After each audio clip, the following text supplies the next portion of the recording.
Hello everyone, my name is Carlie Hamilton and I am back again with another scrapbook process video for you. This one is called Street Art and it is the 60th layout that I've made this year. So happy number 60. This one is another one for my Korean album and it took me an hour and 11 minutes to make. So first of all, I'm starting off with this blue cardstock, and I sort of got the idea for this color scheme from this camera paper that you can sort of see in the corner there. There's one camera on it that has yellow and this deep, like a navy blue sort of color.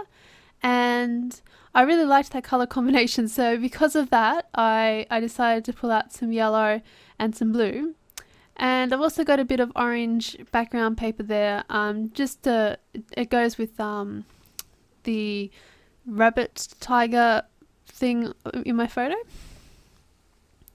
Now these photos are for my Korea album, and they just feature some graffiti and art that I saw while in Korea. I'm pretty sure both of the photos are from Seoul. Now I'm messing around first with some of my scraps that I have from other layouts just to see if I can get them to work. As per usual, I have no clue what I'm going to do for this layout, and it sort of all comes together eventually. I think about matting my scraps with some blue scraps, but the blue is just super strong that I feel that it doesn't quite work. So instead I decide to mat my photos on a bigger piece of this yellow linked cardstock there, pattern paper. So I'm ready to commit and I stick it down.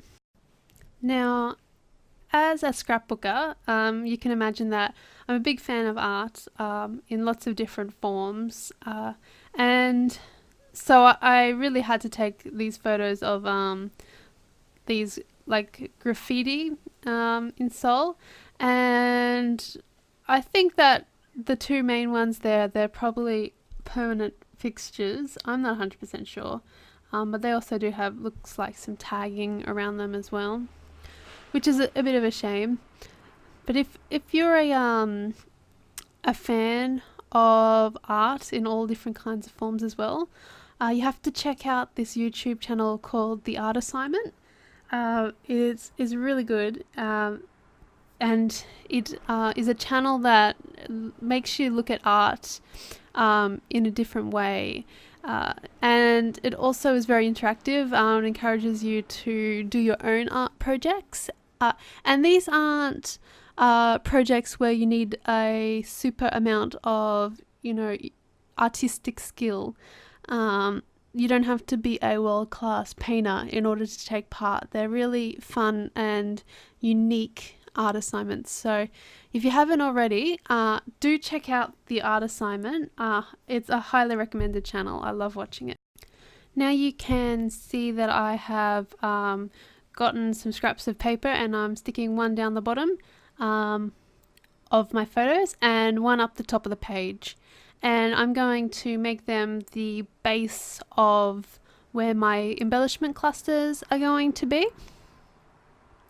So I tuck that one under, and then I just have this one floating up the top there. Now I'm trying to do different things with my scrapbooking, and you'll notice that with a lot of some of my layouts that are coming up as well, that I'm trying to push myself artistically, or just try new things, or use up products that I haven't been using much. So in this case I decided to do a bit of stamping, and I don't think I'm very successful with it. This stamp is from a Love Elsie stamp set, which they're really old now, and I don't believe you can purchase them anymore. and I just stamped that a few times around the page. I think one of my limitations with my stamps is that I don't have really nice ink. I've got cheap ink that I purchased many years ago, and they work fine for inking around the edges of papers, but they just don't leave a nice crisp clear stamp when I'm stamping. So I think if I really want to start utilizing my stamps a bit better, I think for me, for my style, I want to purchase some really nice ink just so I get that crisp image. And then I think I'll be more satisfied with my stamping, and I won't cover it up like I do pretty much with this layout. I end up covering up most of my stamping. So now you've seen me go through some of my embellishments, and I've pulled out a couple of yellow, orange and blue things, and I'm placing them around the page just to see how they'll work. I have quite a few triangles, like vellum triangles, and I've also got some sticker triangles, and I keep trying to use them on all my pages, but so far I haven't managed to use any. I can't seem to get triangles to work. It's gonna be hard. I don't know, I've got to do something. Anyway, with that camera paper, I've just fussy cut out a couple of different cameras, and I'm going to use this scrap here just up the top there, just to tie in a bit of green that's in that top camera there. So I ink the edges of that and then stick it down. There we go. Now with the cameras, I decide that I want them to be a bit of a feature, so after inking the edges, I am going to use my foam dots to pop them up and make them just a bit more dimensional than the rest of the stuff that's on the page. So I've got this these foam dots, well, they're foam sheets from Bella Boulevard, and I got them like 5-6 years ago.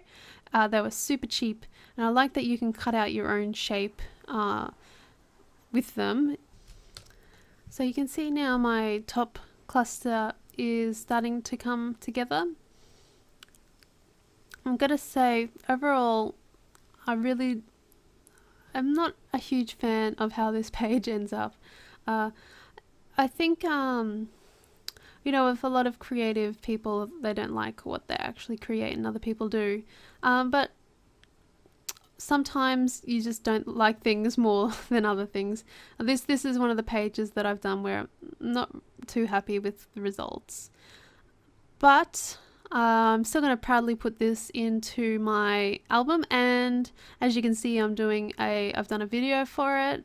So even though it's not one of my favorites, maybe you guys will like it, and if not, it can be a learning experience for all of us.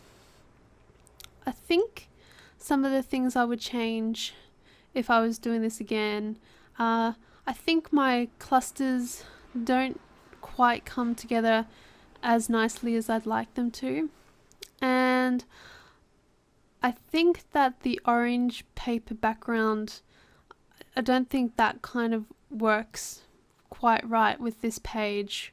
I don't know, there's just something off about this page. I like the yellow and the blue. I think if I was doing it again, maybe I'd have a blue or one of those bluey green backgrounds. I'm not 100% sure. Also, I'm not a fan of my stamping, and I do cover up all of it except for that bit down the side there that you can see. Now what you've just seen me do is add some dimensional magic to one of my circles down there, and it's a circle that it's a circle scrap that I'd punched out for another project that I didn't end up using. So I've just used my punch and punched out that circle, and by adding the dimensional magic to it, it makes it look like an epoxy sticker, which I quite like. So now I'm adding my title, Street Art, with my Dilly Bean Soup stickers. And now I'm just going to try and add some more embellishments around the title. You saw me there playing with another triangle. I'm trying to use those triangles. And there's another punched out circle. And I'm just using my dimensional magic on top. Sometimes I like to add a couple of layers of it on top of things just to give it a bit more lift. So now I'm going through my all my enamel dots, and I've brought out these blue ones from Doodlebug, and I just add a couple to my 3 embellishment clusters. So I guess also these clusters, they look a bit dull to me. They look like they need something else. I don't know. Just they feel a bit incomplete. So enamel dots are usually a sign that I am almost done with my layout, and I knew that I was feeling that this needed just something else. So I've got out my washi tape and I am going to tuck it under. I think I need to start thinking of my washi tape earlier in the process, because if you've seen a couple of my videos, you know I'm always struggling to try and put that washi tape under things. So I think I need to start thinking washi tape before I've glued everything down. It usually seems to be something I add last, whereas it should be something that I'm thinking about much earlier. But anyway, I do manage to get these washi tape pieces down. And I just chop off a bit there that was poking out. Washi tape really is a lot of fun, and I love putting it on layouts, but it does seem to be a bit of an afterthought sometimes. Okay, so I've pulled out this blue button. As you can see, I'm still feeling like that it's just something missing with this, so I'm pulling out a couple of other things. I think the blue button goes really well. The colors just match perfectly. I also pull out a paper clip and then some wood veneer. So I just struggle a little bit with opening up that damn paper clip and then getting it onto the page there. I like that I have a couple of arrows on the page all pointing towards the photo. Then I start adhering all the other things I just brought out, so the button with my glue dots, and then this wood veneer with just a bit of glue. So I'm getting there now, but I still feel like I just need something else. So I pull out something to cover my photos with, and then I get out my misting spray. This one's from Heidi Swap, and it's the navy color, which looks amazing when it's dried. It goes on. I don't really like the color that it looks when it goes on. It's just like, oh, what have I done to my page? But once it dries, it just has this really nice shimmer to it that just looks gorgeous. I love it. So I'm giving you a bit of a close-up of my page, and that's called Done Now. So I hope you have enjoyed this video and gotten something out of it for yourself. Please let me know what you do think in the comments below. I'd love to hear them. And if you have enjoyed this video, don't hesitate to give me a thumbs up and subscribe. I'll be back again soon with some more process videos, so I can't wait to see you again soon. Thank you everyone. Bye.